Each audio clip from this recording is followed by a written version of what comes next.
चलिए, lucky draw के through निकल के आया जी डिस्ट्रैक्शन।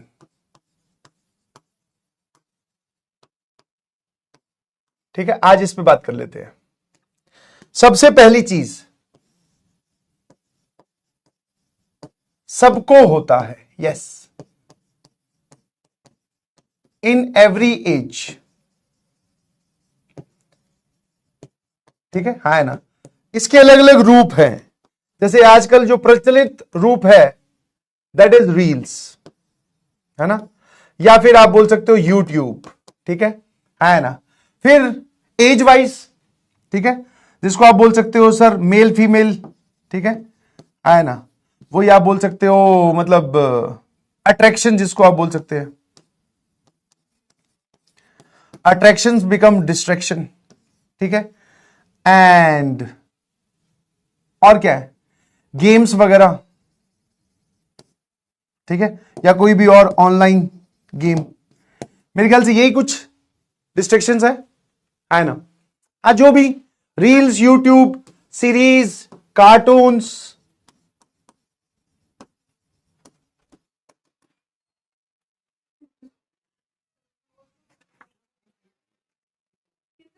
है ना। ठीक है, तो ये कुछ मेजर, हाँ, इनकॉग्निटो, बिल्कुल सही, समझ गया तुम किस एरिया में, डायरेक्शन में जा रहे हो, इनकॉग्निटो मोड। ठीक है ना। Now these are the major distractions. अगर मैं कोई बोलूं कि देयर इज, जैसे मान लो कोई आपको एक सवाल दिया गया मैथ्स का, तो उस पर एक फॉर्मूला लग रहा होता है जो सटीक आपको आंसर तक पहुंचाएगा। बट कुछ सवाल ऐसे भी होते हैं सर जिसपे एनालिसिस लगता है। अब मैं मैथमेटिक्स की लैंग्वेज में समझा रहा हूं, ध्यान रखना। तो क्या ऐसा है, अब सीरियस होकर सुनिए मेरी बात, समझ में आएगी नहीं समझ में आया ना। तो क्या ऐसा जिंदगी की हर एक प्रॉब्लम ऐसी है जिसका एक सटीक सॉल्यूशन है? तो आंसर इज नो। आपको अपने आप के खिलाफ जाना पड़ेगा, समझ में आया। इन सबको अवॉइड करने के लिए, अपने आप के खिलाफ, अपने आप के खिलाफ, और अपने आप के खिलाफ सबसे मुश्किल काम है जाना। समझे नहीं समझे? ठीक है ना। अभी इसकी डिटेलिंग में जाएं कि सर मेडिटेशन करो, एक्सरसाइज करो, दीज आर द पार्ट, बिल्कुल सही, कर सकते हैं आप, बट सर हमारे पास उतना टाइम ही नहीं है अभी। तो बेसिकली फिर आप सर क्या कर सकते हो, जिस चीज का अगर कोई शॉर्ट कोई तरीका नहीं है, तो फिर हम क्या कर सकते हैं, जिन लोगों ने ऐसा किया उनसे बात कर सकते हैं। मैं आपको एक बहुत बढ़िया एग्जाम्पल बताता हूं, ठीक है, मेरी बात ध्यान सुनिएगा प्लीज, 5 मिनट जरूर लूंगा। जब मैं जयपुर में पढ़ाता था, तो उसी टाइम पीरियड पे मेरा जो भाई है छोटा, वो जयपुर में किसी इंजीनियरिंग कॉलेज में पढ़ता था, प्राइवेट इंजीनियरिंग कॉलेज में। ठीक है ना। तो मैंने जयपुर में जाके रूम ले लिया, जयपुर शहर के अंदर, मेरी कोचिंग के बगल में, और उसका कॉलेज थोड़ा आउटस्कर्ट्स में था, बाहर की तरफ पड़ता था। तो उसको पता था कि मेरा भाई, रियल ब्रदर, सगा भाई, बड़ा भाई आ चुका है। तो वो सैटरडे संडे को कई बार मिलने आ जाता था, क्योंकि उसकी हॉस्टल की फीस ऑलरेडी पेड थी, तो वो अपने हॉस्टल में रहता था। फिर जैसे ही उसका वो 3rd ईयर कंप्लीट हुआ, फाइनल ईयर में फिर वो मेरे साथ शिफ्ट हो गया। बट जब वो मिलने कभी कभी आता था, ध्यान सुनना, तो उसके साथ उसका एक दोस्त आता था कॉलेज का। ठीक है ना। और वो दोस्त निहायत ही मोटा था। एक तो होता है मोटा हेल्दी, एक होता है बहुत मोटा, मतलब जिसको थोड़ी प्रॉब्लम होगी आगे चलकर, ये बात उसको भी पता थी। ठीक है, और गड़बड़ होने वाली है सिचुएशन, ये बात उसको पता थी।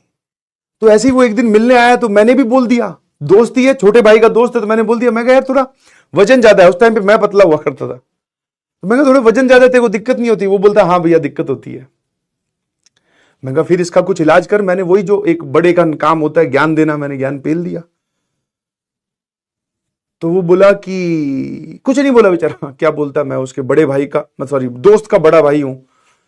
तो कुछ नहीं, वो लोग चले गए अपने हॉस्टल चले गए। फिर वो छोटा भाई जो है वो आता गया, सैटरडे संडे को मिलने आता था, या फिर रुक जाता था मेरे पास ही। काफी दिनों तक उसका वो दोस्त नहीं आया, है ना। और मैं वो भूल भी गया था कि उसका कोई दोस्त है बहुत मोटा सा, क्योंकि मुझे उसके दोस्तों से क्या करना है। जब वो फाइनल ईयर में आया, फाइनल के मिड में, मतलब मेरे से मुलाकात होने के करीब करीब 4-5-6 महीने बाद, 5 महीने पकड़ के चलो, वो अब की बार फिर आया, क्योंकि अब वो भाई मेरे साथ ही शिफ्ट हो गया था, तो वो उससे मिलने आया था हॉस्टल से। भाई मेरे साथ शिफ्ट हो गया था, बाइक लेके अपने कॉलेज जाता था वापस, मैं और दोनों भाई एक ही कमरे में रहा करते थे। तो उसका दोस्त उसके पास मिलने आया, या पता नहीं पढ़ने आया, कुछ लेने आया, तो मैं उसको पहचान ही नहीं पाया, है ना। फिर उसने, छोटे भाई ने बताया कि ये वही लड़का है जिसको आपने बोला था कि वजन कम कर। और अब की बार मान लो अगर वो पहले 100 किलो पे था, तो वो करीबन करीबन अपने आप का 20-25 किलो वजन कम कर चुका था। अब ये एक मेहनत वाला काम है। मैंने उसके आराम से बैठा के पूछा, मैं कहा भाई ये कैसे किया, कहां से आई मोटिवेशन? वो बोलता है भैया एक बहुत ही फनी इंसिडेंट है। मैं कहा बता।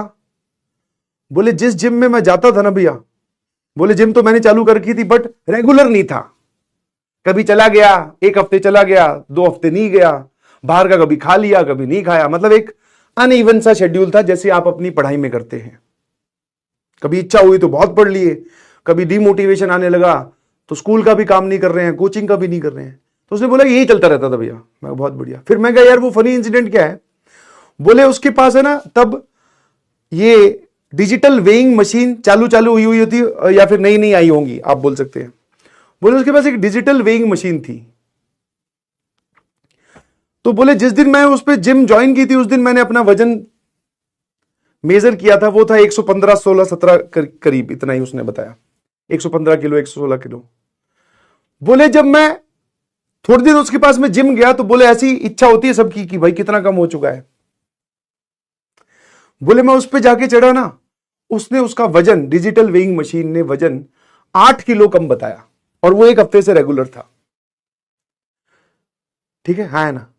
तो उसको लगा यार बात तो है, मेहनत कर रहे हैं, आउटपुट आ रही है। उसने अपनी मेहनत और बढ़ा दी। बोले अब जो ये बाहर का, जो ये मेरे पास जो थोड़ा है ना अंदर से एक दोगलापन है कि बाहर का भी खा ले रहे हैं, कभी जिम आ रहे हैं, कभी नहीं आ रहे हैं, तो बोले भैया फिर वो मैंने वो बंद कर दिया, क्योंकि अब मुझे अपनी मेहनत का रिजल्ट दिखने लगा था। मैंने कहा वाह यार, मैं कहा इसमें फनी क्या है? बोले वो भैया, वो उस दिन जो उसने डिजिटल वेइंग मशीन ने जो वजन दिखाया था, वो गलत वजन दिखाया था। मेरा वजन उतना ही था, कुछ कम हुआ नहीं था, बट उसने 8 किलो कम दिखाया किसी एरर की वजह से। तो मुझे ऐसा लगा कि मेरी मेहनत की वजह से मेरा वजन कम हो रहा है, और उसके बाद में मैंने वेइंग मशीन की तरफ कभी देखा ही नहीं।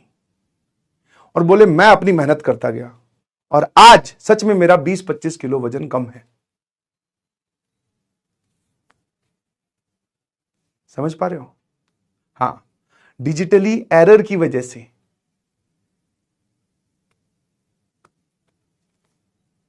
क्या सीखे इस कहानी से? कि अगर मैं आप सभी लोगों को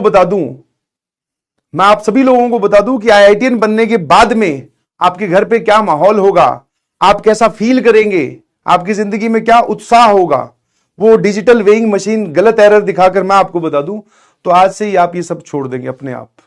किसी चीज की जरूरत नहीं पड़ेगी, ना किसी दवाई की, ना किसी मोटिवेशन की, ना किसी और एक्सटर्नल फैक्टर की।